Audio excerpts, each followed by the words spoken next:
তখনও দুনিয়ায় আসেন নাই। আব্রাহা বাহিনী কাবাগর ভাঙ্গার জন্য রওনা। আব্রাহা বাহিনী যখন কাবাগর ভাঙ্গার জন্য রওনা হয়ে গেল, ভাঙ্গার জন্য রওনা হয়ে গেল, ইয়ামেনের মধ্যে ঘোষণা হলো কাবাগর ভেঙে ফেলবো। ইয়ামেনের মুসলমানরা বাদশাহ আব্রাহার বিরোধিতা করতে লাগলো। ও ইয়ামেনের বাদশাহ আব্রাহা, না না না, কাবাগরের প্রতি আমাদের মায়া আছে। এই কাবাগর যদি ভাঙ্গা আমাদের মন ভাঙ্গা হয়ে যাবে। না না না, কাবাগর ভাঙ্গা যাবে না।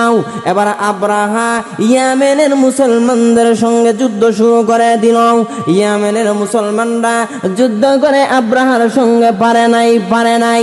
আব্রাহা বাহিনী ইয়ামেনের মুসলমানদেরকে কাউকে হত্যা করেছে, কাউকে আহত করেছে। আহত করিয়া চলতে চলতে যখন কাবাগরের দিকে আগায়, কাবাগরের দিকে আগানোর সামনে যখন আগাইতে লাগলো, হঠাৎ করে একটা আরেকটা গোত্রের সঙ্গে সাক্ষাৎ হয়ে গেল।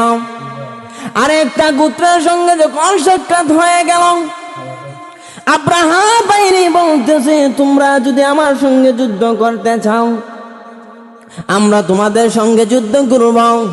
আর যদি তোমরা আমার সঙ্গে যুদ্ধ না করো, সোজা পাবে আমাকে কাবাগর ভাঙ্গার জন্য আমাকে ছেড়ে দাও, তাহলে তোমাদের কোনো ক্ষয়ক্ষতি করব না। ওই বাহিনী বলতেছে, না না না নাও, আমরা প্রয়োজনে কাবাগর যদি ভাঙতে যাও, আমরা তোমাদের সঙ্গে যুদ্ধ করব, তবুও কাবাগর ভাঙ্গার জন্য দিব নাও। আব্রাহা বাহিনীর সঙ্গে ওই গোত্রের যুদ্ধ শুরু হয়ে গেল। এক পর্যায়ে ওই গোত্রের মানুষদেরকে হত্যা করা হয়েছে, কেউকে আহত করা হয়েছে। এবার আহত করিয়া সামনে আগাইতে লাগলো। ওই গোত্রের একজন আছিল লিডার, যিনি বারবার কাবাগরের মধ্যে যাইতেন, প্রত্যেক বছর কাবাগরের মধ্যে যাইতেন তওয়াফ করার জন্য। ওই ব্যক্তিকে বলতেছে, না না না, ওই ব্যক্তিকে হত্যা করা যাবে না। আমরা তো জীবনে কোনোদিন কাবাগরের মধ্যে যাই নাই, আমরা তো ভালো করে রাস্তাঘাট চিনি না, ওই ব্যক্তিকে আমরা হত্যা করবো না। ওই ব্যক্তিকে নিয়ে আমরা কাবাগরের দিকে রওনা হয়ে যাব। ওই ব্যক্তিকে যখন কাবাগরের দিকে রওনা হয়ে গেল, এই ব্যক্তি এবার আল্লাহকে ডাক দিয়া বলে, প্রভু গো, ও প্রভু, আমি কোনোদিন কাবাগর ভাঙ্গার বিরোধিতা করি নাই, আমি কাবাগর ভাঙ্গি নাই, আমার কাবাগরের প্রতি মায়া আছে, কিন্তু আমি কি করব, আমার তো কাবাগরের প্রতি মায়া আছে। আব্রাহা বাহিনীর সঙ্গে আমার গোত্র পারে নাই, আমিও পারি নাই, এর জন্য আমাকে জিম্মি করেছেন। আমাকে জিম্মি করিয়া ওই কাবাগরের দিকে আমাকে নিয়ে যাওয়া হয়েছে। আমি কোনোদিন কাবাগরের বিরোধিতা করি নাই, আমি কাবাগর ভাঙ্গার জন্য যাই নাই। সে তো বুঝতে পেরেছে আমাকে দিয়ে কাবাগরের পরিচিত লাভ করবে। এবার যখন চলে গেল কাবাগরের দ্বার প্রান্তে, যখন চলে গেল কাবাগরের দ্বার প্রান্তে গিয়ে আরেকটা গোত্রের সঙ্গে সাক্ষাৎ হয়ে গেল। যখন মক্কার মধ্যে গিয়ে কাবাগর ভাঙবে, ওই গোত্রের সঙ্গে সাক্ষাৎ হওয়ার পরে আব্রাহা বাহিনী বলতেছে, তোমরা শুনো, তোমরা যদি আমার সঙ্গে যুদ্ধ করতে চাও, আমি যুদ্ধ করব। আর যদি আমাকে তোমরা সহি সালামতে ছেড়ে দাও, কাবাগর ভাঙ্গার জন্য চলে যাব, আমি তোমাদের সঙ্গে যুদ্ধ করব না। এবার ওই গোত্রের এক লিডার বলতেছে, না না নাও, আমি তোমাদের সঙ্গে যুদ্ধ করব না, আমরা তোমার সঙ্গে যুদ্ধ করে পারবো না, কিন্তু আমার একটা আবদার হলো, যখন তুমি কাবাগর ভেঙে বিজয় লাভ করবা, সেই সময় আমাকে তুমি দেখশন রাখবা কিনা বলো। আব্রাহা বাহিনী বলতেছে, আমি যখন বিজয় লাভ করব, তখন আমি তোমাকে দেখশন নেব, আমার অন্তর্ভুক্ত তোমাকে করব। ওই ব্যক্তি বলতেছে, তাহলে তুমি চলে যাও, কাবাগর ভাঙ্গার জন্য চলে যাও। কাবাগর ভাঙ্গার জন্য আব্রাহা বাহিনী যখন রওনা হয়ে গেল, কাবাগরের দ্বার প্রান্তে চলে গেল, মক্কার মানুষেরা কান্না শুরু করে দিল। আর মক্কার মানুষেরা বলতেছে, প্রভু গো, ও প্রভু, কাবাগরের প্রতি কি পরিমাণ মায়া আমরা কাউকে বুঝাইতে পারবো না। কাবাগরের প্রতি কি মায়া, এই মায়া সম্পর্কে আপনি আল্লাহ ভালো জানেন। মক্কার লোকেরা কেউ আর কানা দানা করেন নাই, সবাই কানা দানা ছেড়ে দিয়ে পানি অর্পণ করেন নাই, কেউ খাবার খায় নাই। দরজাগুলো লাগাইয়া ওই মক্কার লোকেরা কান্না করে আর আল্লাহর কাছে বলে, ওগো মালিক, কাবা ঘরের প্রতি আমাদের মায়া, এবার আব্রাহা বাহিনীর সঙ্গে আমরা কিভাবে যুদ্ধ করব? আমাদের তো সেই সম্বল নাই, আমাদের তো সেই পরিমাণ হাতি নাই, আমাদের তো সেই পরিমাণ উট নাই। আমরা কিভাবে আব্রাহা বাহিনীর সঙ্গে যুদ্ধ করব? আল্লাহ গো, তোমার ঘর তুমি হেফাজত করো, তোমার ঘর তুমি রক্ষা করো। আব্রাহা বাহিনী এক পর্যায়ে ওই কাবা ঘরের 4টা পিলার ছিল তৎকালীন সময়ে 4টা পিলারের মধ্যে হাতিগুলোকে বাঁধা হয়ে গেল। যখন বাঁধা হয়ে গেল, একটা হাতির নাম ছিল মাহমুদ। ওই হাতিটা মানুষের ভাষা বুঝতো। ওই মাহমুদ হাতিটাকে যখন একটা পিলারের মধ্যে দেওয়া হলো, ওই হাতির সুরটা উপরে দিয়া বলে, প্রভু গো, ও প্রভু, আমাকে আব্রাহা নিয়ে আসছে আপনার ঘর ভাঙার জন্য, আমি ঘর ভাঙার জন্য আসি নাই। এখন আমি কি করব?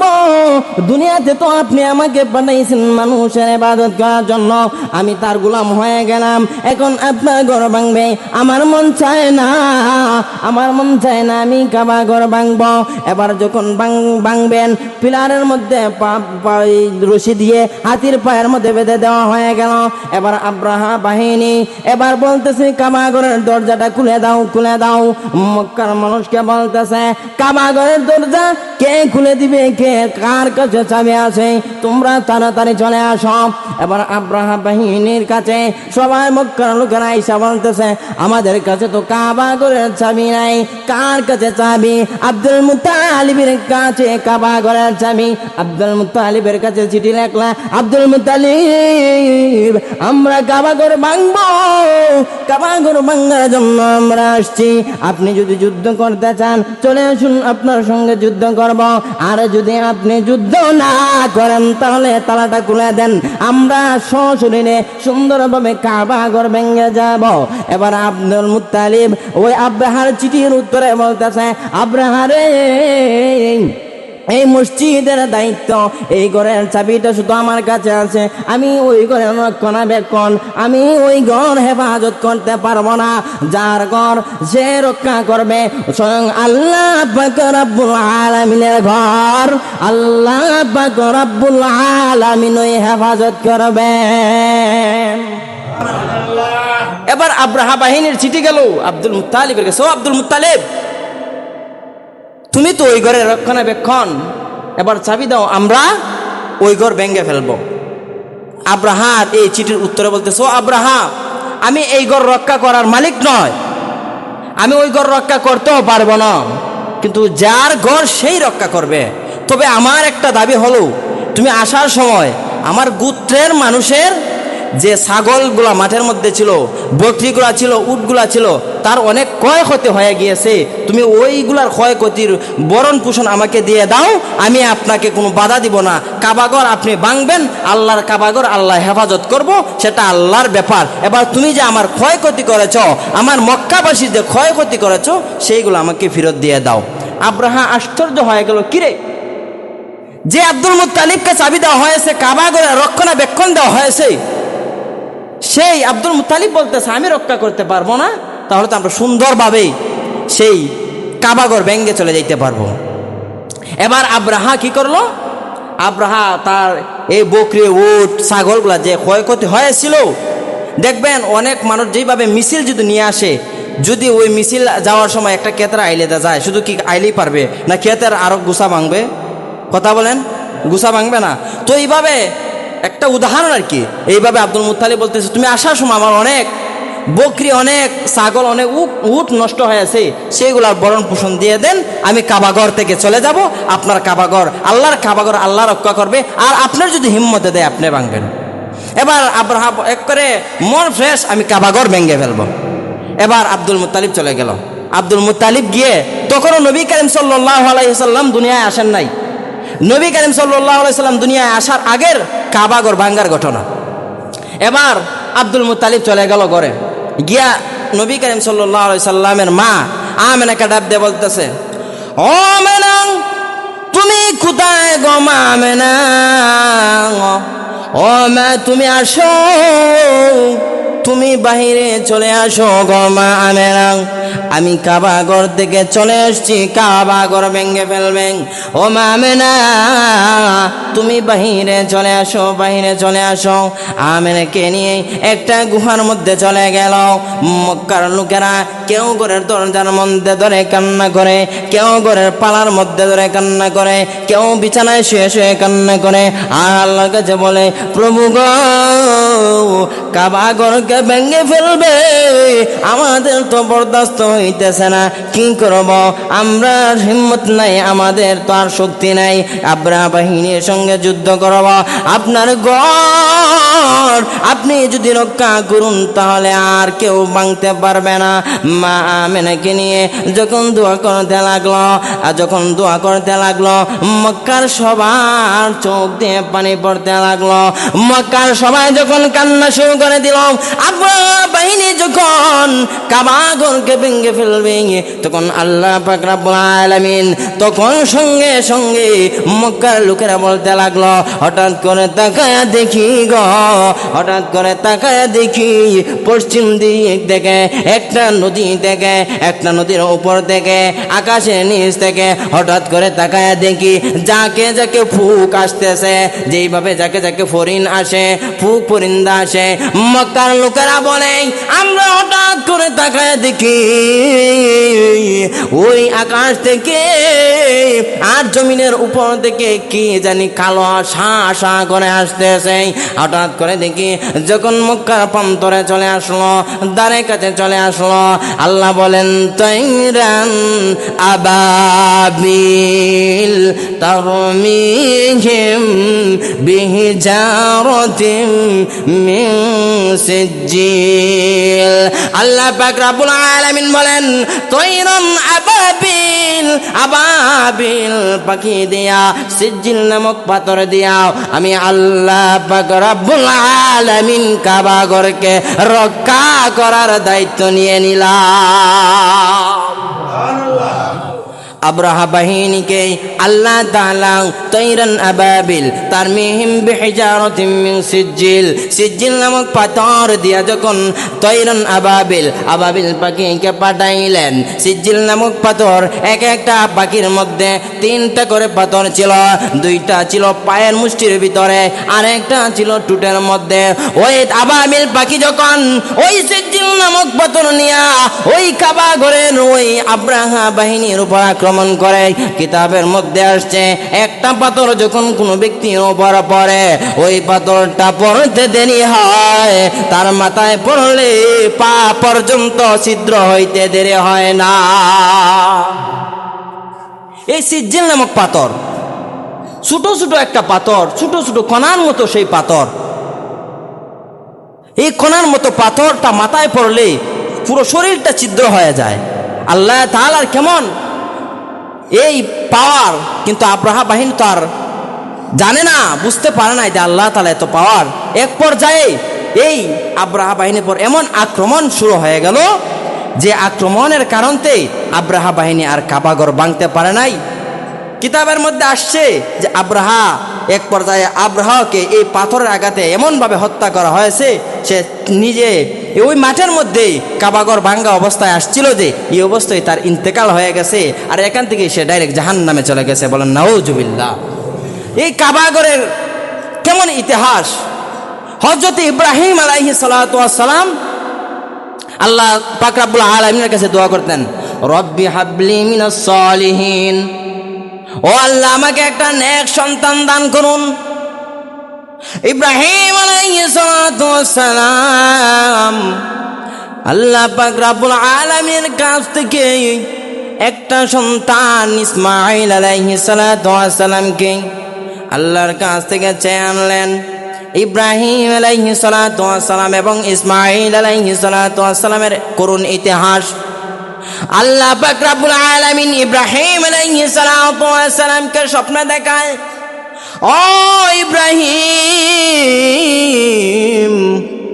আমি তোমাকে সন্তান দান করেছি, ওই সন্তানকে তোমার প্রিয় বস্তুকে কুরবানি করো।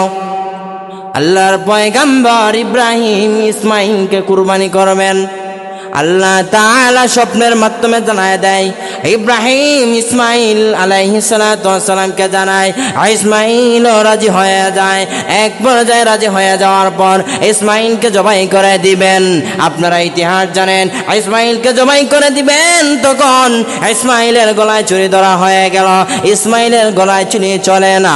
জিবরাইল আলাইহিস সালাতু ওয়াস সালাম বলেন, যখন ইসমাইলের গলায় ছুরি চালানো হয়েছিল, তখন আমি লৌহে মাহফুজের মধ্যে আল্লাহ বলেন, জিবরাইল যাও যাও, ইসমাইল আলাইহিস সালাতু ওয়াস সালামের পরিবর্তে তুমি জান্নাত থেকে একটা দুম্বা নিয়ে তার ছুরির তলায় শায়িত করে দাও। এবার আল্লাহ বলতেছেন, ইব্রাহিম তুমি সফল।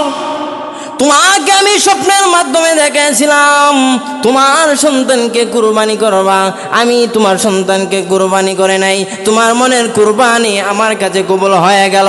আল্লাহ তাআলা এবার ইব্রাহিমকে বলে, ও ইব্রাহিম তোমার কি চাও, তুমি আমার কাছে চাও, আমি তোমাকে দিব। ইব্রাহিম বলে, আল্লাহ গো, ওগো প্রভু, আমাকে আমার গোত্রের মধ্যে, আমার ইসমাইলের গোত্রের মধ্যে আখিরি পয়গম্বর জনাবে মুহাম্মদুর রাসূলুল্লাহ সাল্লাল্লাহু আলাইহি ওয়াসাল্লামকে দান করুন। বলেন সুবহানাল্লাহ। আল্লাহ তাআলা বলেন, ও ইব্রাহিম আমি তোমার দোয়া কবুল করে নিলাম। তোমার সন্তান ইসমাইল আলাইহিস সালাতু ওয়াস সালামের গোত্রের মধ্যে আমি শেষ নবী জনাবে মুহাম্মদুর রাসূলুল্লাহ সাল্লাল্লাহু আলাইহি ওয়াসাল্লামকে পাঠাবো। এবার ইব্রাহিম আলাইহিস সালাতু ওয়াস সালামকে বলে, আর কি তোমার চাওয়া? এবার ইব্রাহিম আলাইহিস সালাতু ওয়াস সালাম বলে, প্রভু গো, আমার আশা হলো ওই কাবা ঘর, যেই কাবা ঘর নূহ আলাইহিস সালাতু ওয়াস সালামের জামানায় তল হয়ে গিয়েছিল, চিহ্ন আছে, সেই কাবা ঘর আমরা বাপ ছেলে নির্মাণ করব, আর ওই ঘরের মধ্যে আইসা গোটা পৃথিবীর মানুষ ইবাদত করবেন। এবার আল্লাহ তাআলা বলেন, ও ইব্রাহিম তোমার এই দোয়া কবুল করা হয়ে গেল। এবার বাপ ছেলে ইব্রাহিম খলিলুল্লাহ ইসমাইল জবিহুল্লাহ দুইজন বাপ আর ছেলে মিলে কাবাঘর নির্মাণ করবেন। কাবাঘর নির্মাণ করতে করতে এক পর্যায়ে আল্লাহ তাআলার পয়গম্বর ইব্রাহিম আলাইহিস সালাতু ওয়াস সালাম কাবাঘর নির্মাণ করে ফেললেন। কাবাঘর যখন নির্মাণ করা হয়ে গেল, কিছু মশলা হয়ে গেল, কিছু মাল, যারা রাজমিস্ত্রির কাজ করেন, কাজ করার পরে কিছু মাল থাকলে তারা আবার শুকনো মাল দিয়ে কি করে রাইখা দেয় পরের দিন কাজ করার জন্য। কথা বলেন ঠিক কিনা? তো ইব্রাহিম আলাইহিস সালাতু ওয়াস সালাম আর ইসমাইল আলাইহিস সালাতু ওয়াস সালাম তো আর কাজ করবেন না, তারা তো আর কোনো ঘর তুলবেন না, তারা তো এইভাবে আর বিল্ডিং তুলবেন না, তারা কি করবেন? কিছু মশলা রয়ে গিয়েছিল। তো যখন মশলাটা রয়ে গিয়েছিল, আল্লাহ পাক রব্বুল আলামিনের কাছে হুকুম, আল্লাহ পাক রব্বুল আলামিনের আদেশ পেয়ে ইব্রাহিম আলাইহিস সালাতু ওয়াস সালাম এবং ইসমাইল আলাইহিস সালাতু ওয়াস সালাম ওই মশলাটাকে গোটা পৃথিবীর উদ্দেশ্য করে, আর গোটা পৃথিবীর উদ্দেশ্য করে যখন ওই মশলাগুলাকে ছেড়ে দিলেন, আল্লাহ তাআলা তার নিজ কুদরতে প্রত্যেকটা স্থানে স্থানে ওই মশলাগুলা পৌঁছায় দিয়েছিল। আর যেই জায়গায় এই মশলাগুলা পড়েছিল, ওই জায়গায় এইভাবে আব্দুল কাদের জিলানী রহমতুল্লাহি আলাইহি মসজিদের মসজিদ হয়ে গেছেন। বলেন সুবহানাল্লাহ। আমরা যে মসজিদ পেয়েছি সেটা কাবা ঘর, বাইতুল্লাহর একটা অংশ। এর জন্য এই ঘর কেমনে আমরা পেয়েছি? অনেক মুজাহাদার বিনিময়ে আমরা এই ঘর পেয়েছি। আর এই ঘর আল্লাহ তাআলা আমাদেরকে দান করেছেন। আল্লাহ তাআলাই বলেন, ইন্না নাহনু নাযালনা যিকরা ওয়া ইন্নাহু লাহাফিজুন। আল্লাহ বলেন, দুনিয়াতে আমি আমার দিন, দুনিয়াতে আমি আমার কোরআন, দুনিয়াতে আমার যত ইবাদত খানা আছে, আমি আল্লাহ তাআলা নিজের হেফাজত নিজেই করব। অতএব এর মানে আমরা মসজিদ আসে আল্লাহ তাআলা হেফাজত করে বলে ছেড়ে দিলে হবে? হবে না। আমাদেরও দায়িত্ব আছে, আমাদেরকেও হেফাজত করতে হবে। আল্লাহ তাআলা বলেছেন আমাদের দ্বারাই তো হেফাজত করাইবেন। এর জন্য এই কাবাঘর ভাঙ্গার জন্য গিয়েছিল। আর ইসলামের প্রাথমিক যুগে যখন মুসলমানদের উপর অত্যাচার শুরু হয়ে গিয়েছিল, তখন নবীর মনটা একটা ভেঙে গেল, মনটা দুর্বল হয়ে গেল। এর জন্য আল্লাহ তাআলা বললেন, হাবিব, ও দুস্থ আমার, তুমি চিন্তিত হইবা না। তুমি কি জানো নাই আব্রাহা বাহিনীকে আমি কেমনভাবে ধ্বংস করে দিয়েছিলাম, তাদের উদ্দেশ্য আমি কিভাবে বিনাশ করে দিয়েছিলাম। তুমি চিন্তা করবা না, তোমার দিন ইনশাআল্লাহ মক্কা মদিনায় কায়েম হবে। বলেন সুবহানাল্লাহ। শেষ পর্যন্ত মক্কা মদিনায় আল্লাহর নবী বিশ্ব নবী রাহমাতুল্লিল আলামিন দিন কায়েম করে গিয়েছেন। আমরাও আল্লাহর ঘর, এই যে মসজিদ আমরা সবসময় আসতাম, নামাজ পড়তাম, আল্লাহ তাআলার ইবাদত জিকির আজগার করতাম। আল্লাহ পাক রব্বুল আলামিন যেন এই আল্লাহর দিনকে আমাদের দ্বারা এই দুনিয়াতে জারি রাখার তৌফিক দান করেন, এবং আমরা যেন সর্বোপরি অবস্থায় আমরা যেন আল্লাহর ঘর মসজিদে এসে নামাজ পড়তে পারি। আল্লাহ পাক রব্বুল আলামিন যেন আমাদের প্রত্যেককে আল্লাহর ইবাদত, নবী করিম সাল্লাল্লাহু আলাইহি সাল্লামের সুন্নত মোতাবেক আমাদেরকে জীবন যাপন দান